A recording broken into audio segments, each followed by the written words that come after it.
So, today we'll be talking about how to become a pursued woman. What does that even mean, and what are the foundations that we need to discuss before we actually talk about some of the external things?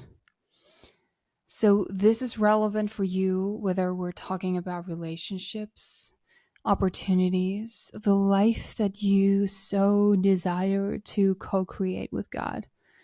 A life of joy and bliss and pleasure and service all put together.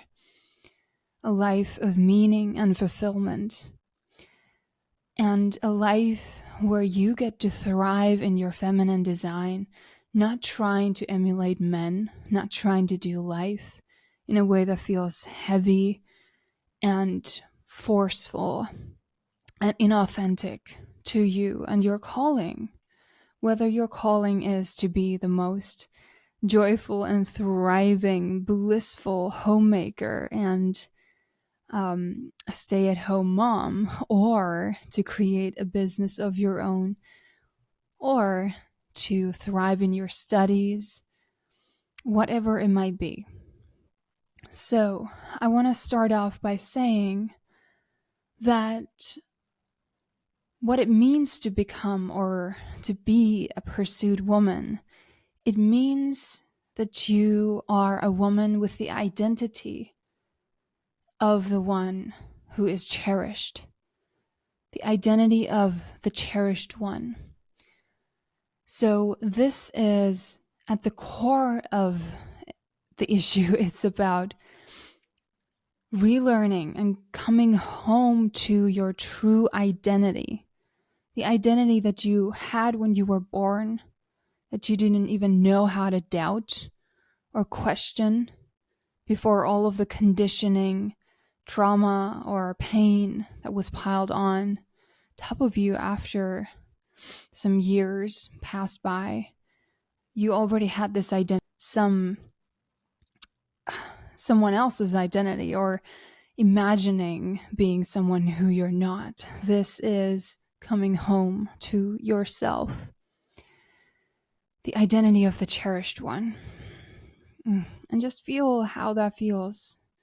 Do you feel resistance around allowing yourself to believe that you are the cherished one? So this all starts with your spiritual and emotional posture. This is the foundational aspect, and I've talked about this before, and many of my guests have also alluded to this, that your relationship with the masculine in all its forms is foundational here. How you see yourself in relation to God, to masculine principles and men, is how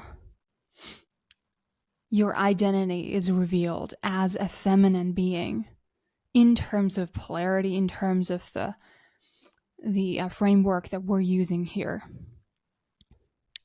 So certainly this is not to say that if you've had unpleasant, painful experiences with men or with anything that represents the masculine to you, that is not to say that there's something wrong with you and that that's a sign. No, it's just that there is a wound that has occurred, but it doesn't need to be like that in perpetuity. It doesn't have to be your future,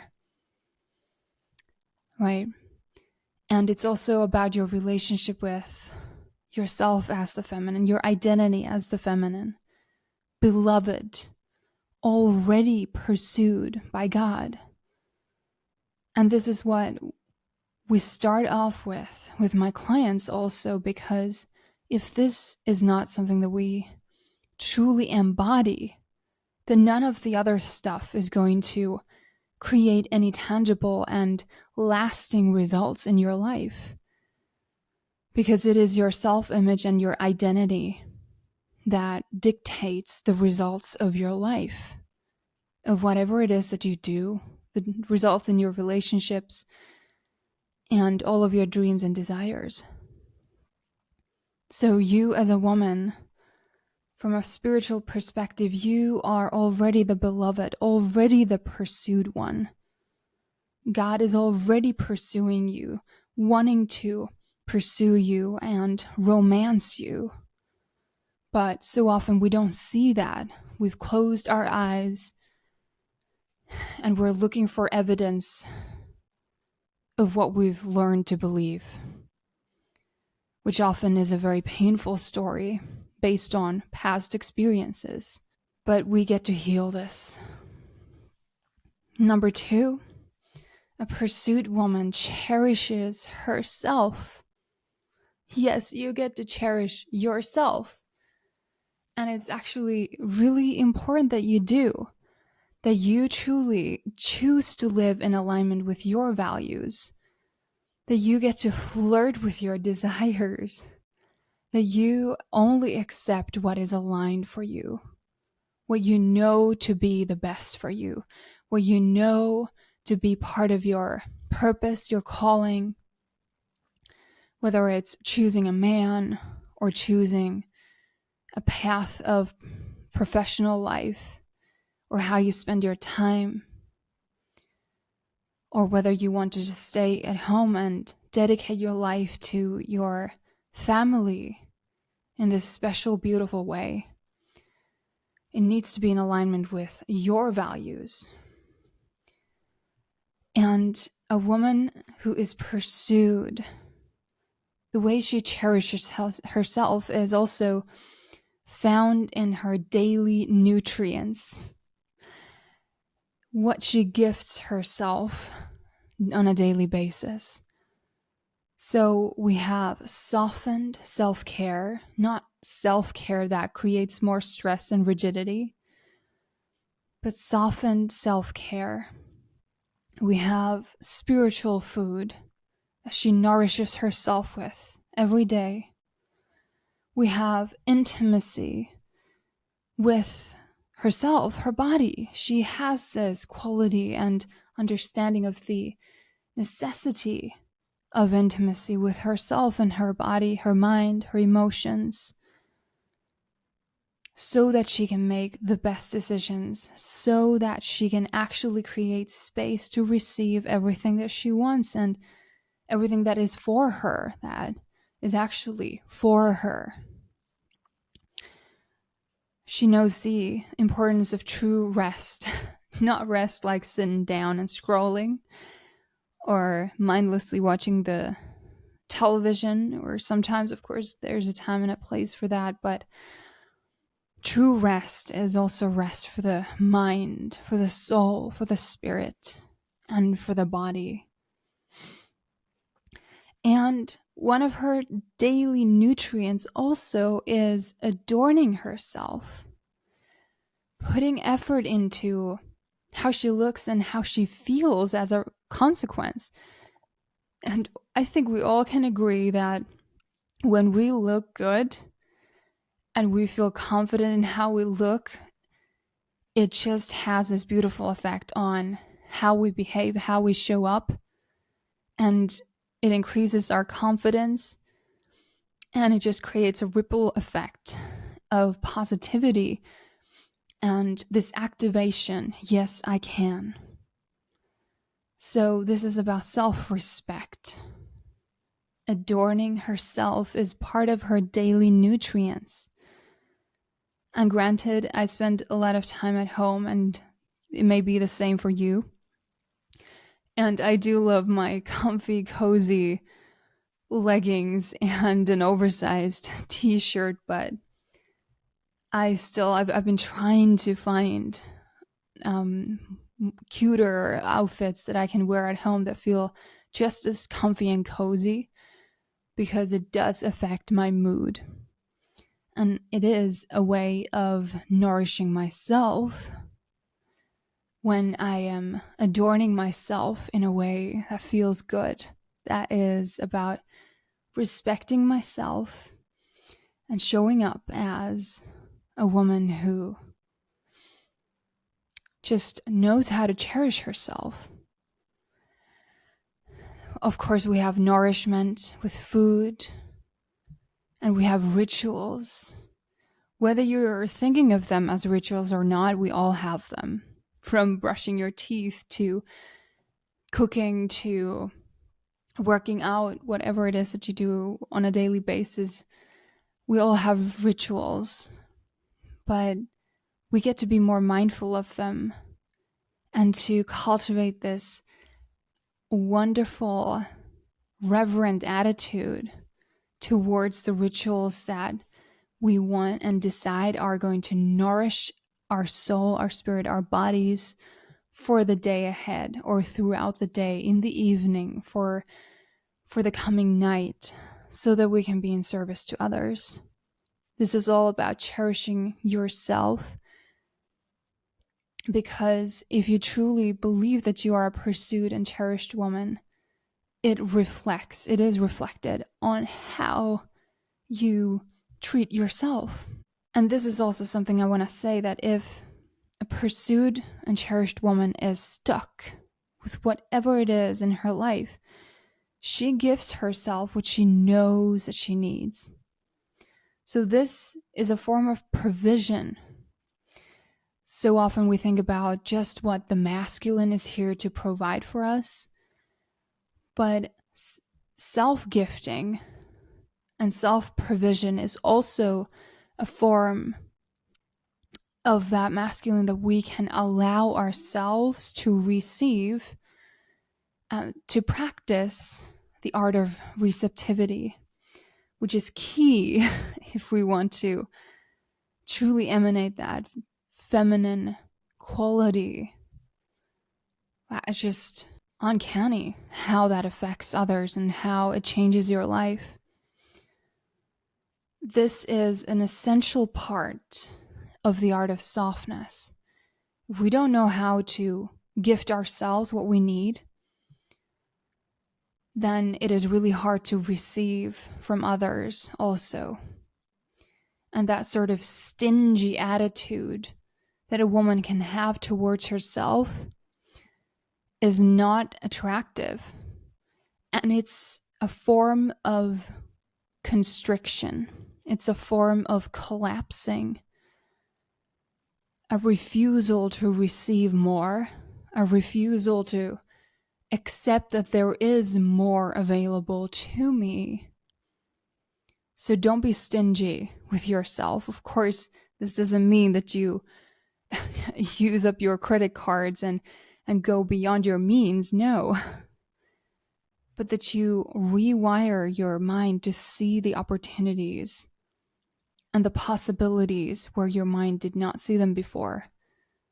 Remember, we always have quite a limited perspective of everything, and our minds are looking for evidence of what we've believed thus far. So what if that changed? And I believe that, yes, I do have half an hour for myself today to just be. Even though in the past I didn't believe that I had half an hour for myself. Or whatever it is. Number 3, she respects and admires the masculine. Of course, we have to mention this. It is a foundational piece of being a pursued woman. So we're talking about God, we're talking about men, but also structures, frameworks, boundaries. Imagine your boundaries with how you use your time. So often we talk about this with my clients because it's been a big deal in my life, and for most of us, I think it is. How we use our phones, how we use social media. So if we set a boundary, that boundary is there to protect us. It's like a masculine shield that wants us to thrive. But if we go and we disrespect that boundary and disrespect the masculine in that equation, it can't protect us. It can't provide what we need to thrive, because we go in and we scroll and we go into this doom scroll mood, and it doesn't feel good. It zaps out our energy, makes us feel lethargic, or we start comparing ourselves to others. So there needs to be intentionality around this. And the boundary helps with that. But if we don't respect it, we can't receive the provision it provides. And remember, with men in particular, what is like catnip for men? Acceptance, appreciation, and admiration. So you want to accept, appreciate, and admire. This doesn't mean that you accept whatever, of course, but what we all truly at the core of us are looking for is for us to be accepted as we are. And men are no different. In fact, it is quite highlighted for men, especially if we are in a relationship with them. They truly want to feel like we are accepting of them as they are. Sometimes easier said than done, right?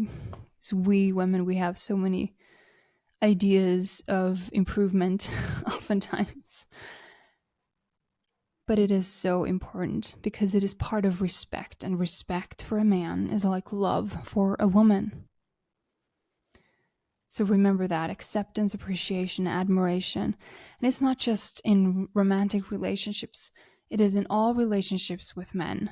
You can intentionally incorporate this into your life. Of course, it takes different tones and it has different boundaries when it's not about romantic relationships. But truly, if we practice these three things with men, it on its own is going to create a beautiful effect that you're going to notice. And authenticity is obviously key there. So men feel when we say something, we don't mean it. So it needs to be authentic. Number 4 of a pursued woman and what it means. She knows the power of devotion. And devotion here is a state of being ardently dedicated and loyal. So this is a beautiful quality of a pursued woman. She is devoted to her vision, the vision that she has for her life, and the heritage and legacy that she wants to create. Whether it is in terms of a family or what she does, how she behaves, just the micro moments that she has with people around her, with strangers, that all encompasses her legacy.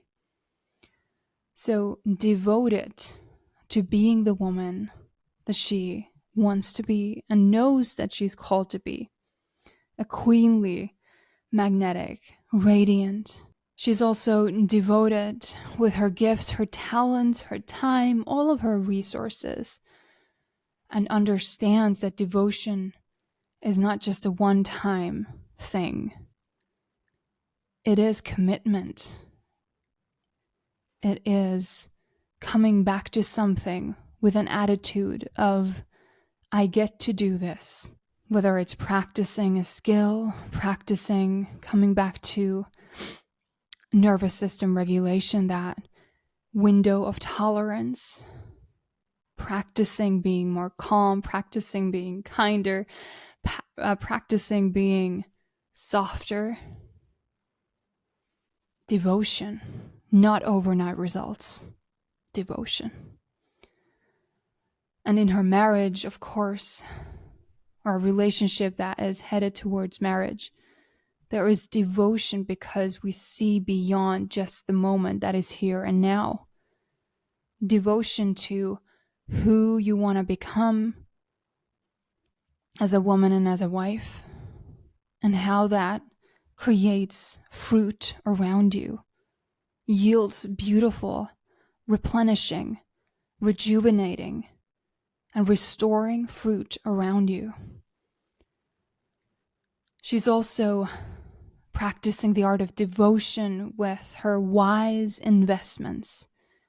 So what is a wise investment? An investment that is wise, at least the way I understand it, is, for example, let's use the image of buying a house and renovating your old house. Me and my husband, we love to watch Love It or List It, the UK version of the show, if you know that, where usually couples, they renovate their house and then they try to decide whether they're going to stay in the renovated house or sell it, list it, and get a new one. And there it is crystal clear that a wise investment increases the value of whatever it is that you're investing in. So let's say you're renovating a house, remodeling it, and you're putting in, I don't know, 40 grand into that, or less or more, whatever the sum is.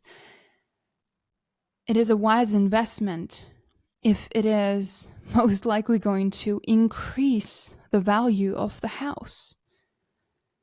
And the same thing goes with every investment. When you're investing in yourself and you are the biggest asset in your life. So a feminine woman totally and absolutely understands the power of investing in herself. And it is about increasing something in her life, increasing joy, increasing life force, increasing health and wellness, the ability to thrive. So in a sense, it is about increasing value. It doesn't increase your value as a human being, but it increases the value of your experience. Number 5, of a pursued woman, she knows the difference between entitlement and self-worth. I've talked about this before in an episode, but it's so important because in the high-value woman sphere, sometimes this isn't differentiated properly enough, in my opinion. Men are truly repulsed by arrogance, by an attitude of, you're not good enough for me. And that doesn't mean that you don't get to have standards, because you truly need to have standards and boundaries and values and absolute clarity around what it is that you accept into your life. But an attitude of arrogance or entitlement is feelable. It emanates on a different level, and it's not attractive. So a woman of self-worth does not need to look down on anyone. She does not have that need. She doesn't even consider wasting her time by looking down on others or a man who perhaps is pursuing her. But she kindly and firmly sets boundaries and decides for herself what it is that she allows into her life. And she wishes everyone well and emanates kindness. Not niceness, not being a nice, good girl, but kind, clear, queenly. So one of the few most attractive qualities that, for example, my husband listed in a woman, their openness, softness, a smile, and vulnerability, in a way that it's not like too much. Of course, we can, if we spill all of the details of our lives to a man who doesn't really know us that well yet, it might be too much vulnerability. But with discretion, with discernment, vulnerability is a very attractive quality. Because if you feel too aloof, too just intense, or too perfect almost, that you have this shield that you put up. You make it very hard for yourself to be pursued, to be seen as someone who has the space in her life to accept and receive someone into her life or something into her life. So openness, softness, a smile, and vulnerability, they are all attractive when used and when revealed with discretion. And number 6, and this is my favorite, is a pursued woman is powerful because her joy and her pleasure and fulfillment, they aren't found in circumstances. So I always keep this example in mind. I've had lots of different jobs, and they have not been glamorous by any means. Like, I've been cleaning houses, I've been helping out with domestic things, I've been scrubbing toilets and doing these things with a minimum wage. And I've never thought that they are somehow below me. But at the same time, I have intentionally cultivated an attitude of abundance and just developing my skills and my mindset, my softening, so that I can receive even more. But even if you are in a sort of unwanted situation, let's just use the job situation as an example. You don't like your job. You feel like it's just not the best thing. It's not what you want to be doing for the rest of your life. You still get to cultivate a state of abundance. And this is freedom, because the fact is that you take your consciousness, you take yourself with you everywhere you go. So if that piece is not in place, you will be unhappy in whatever position you find yourself in. You will find reasons to be unhappy. You will find reasons to stay discontent and find reasons to complain and always find fault in your circumstances. But truly, freedom and power, personal power, is not about the circumstances. It's not about the job. It is what you emanate, what you decide to believe to be true about yourself. So you get to observe this codependency that we all have, and it just crops up, but we get to observe it and sort of distance ourselves from it. Let's say you are dating someone and it feels really good, but there's anxiety there because things aren't moving as fast as you'd like, or things aren't moving along in a way that you'd like, and there's just, question marks.